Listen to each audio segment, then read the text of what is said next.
Hello friends, मैं हूं doctor N के सिन्हा और आपका हमारे चैनल में स्वागत है। यह मेरा पहला पॉडकास्ट है, लेकिन बहुत ही महत्वपूर्ण है। आज मैं होम्योपैथी और एलोपैथी दोनों की तुलना करके बतलाऊंगा कि कौन बहुत अधिक सेफ है और हमें किस पैथी का प्रयोग करना चाहिए। मैं यह वीडियो केवल ज्ञानवर्धन के लिए अपलोड कर रहा हूं। मेरा कोई भी ऐसा इंटेंशन नहीं है कि मैं किसी पैथी के बारे में अपना कोई व्यक्तिगत विचार प्रस्तुत करूं। तो चलिए जान लेते हैं।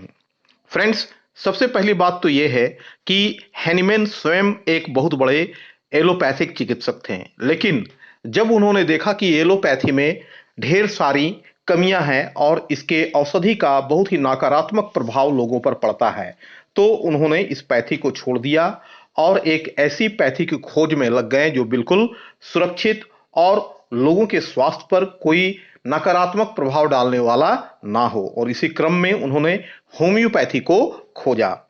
और सबसे बड़ी बात जिसके कारण मैं आपसे यह कहूंगा कि कभी भी किसी भी व्यक्ति को एलोपैथिक मेडिसिन का प्रयोग नहीं करना चाहिए, क्योंकि उसका बहुत ही नकारात्मक प्रभाव किसी भी व्यक्ति के स्वास्थ्य पर पड़ता है।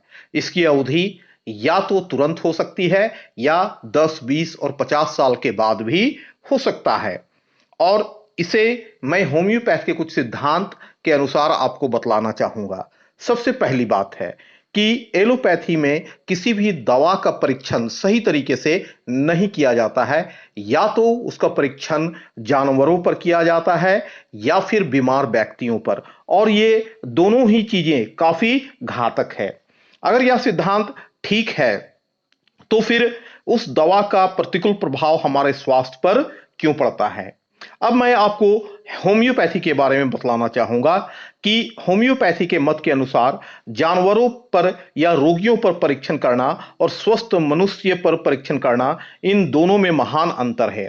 अगर यह सिद्धांत ठीक है कि स्वस्थ शरीर तथा मन पर औषधि का प्रयोग करने से जो लक्षण उत्पन्न होते हैं, रोग में उन लक्षणों के उत्पन्न होने पर वे उस औषधि से दूर हो जाते हैं, तो यह भी निश्चित है कि औषधि की परीक्षा स्वस्थ शरीर पर ही करनी होगी। जानवर तो कुछ बतला नहीं सकते, उन पर की गई परीक्षा होम्योपैथी के सिद्धांत से बेमानी है। रोगी पर की गई परीक्षा भी होम्योपैथी के मत से निरर्थक है, क्योंकि रोगी तो पहले से ही रोग के लक्षणों से आक्रांत है। जब रोग का कोई लक्षण ना हो, स्वस्थ शरीर हो, तभी तो पता चल सकता है कि औषधि ने अपने क्या लक्षण उत्पन्न किए। स्वास्थ्य में सबका शरीर एक समान होता है, रोग भी भिन्न भिन्न होता है।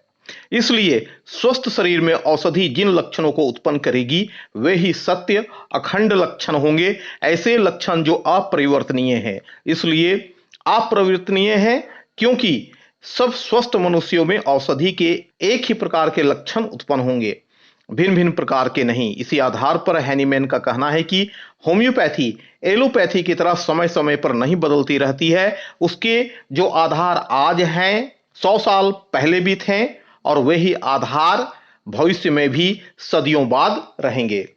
तो फ्रेंड्स, इसलिए मैं विशेष रूप से सभी लोगों से कहना चाहूंगा कि वे होम्योपैथी के सिद्धांतों पर ध्यान दें और औषधि के रूप में होम्योपैथिक औषधि का प्रयोग करें, एलोपैथिक औषधि का नहीं।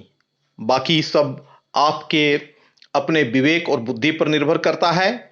मुझे आशा है कि मैं अपने प्रयास के माध्यम से लोगों के बीच कुछ जागृति ला सकूंगा। आपने इस वीडियो को देखा, इसके लिए बहुत बहुत धन्यवाद। फिर मिलते हैं अगले एपिसोड में इसी तरह के एक अन्य पॉडकास्ट में भी, जहां पर मैं आपके लिए बहुत ही महत्वपूर्ण होम्योपैथिक सिद्धांतों की जानकारी देता रहूंगा। आपने इसे सुना, इसके लिए बहुत बहुत धन्यवाद।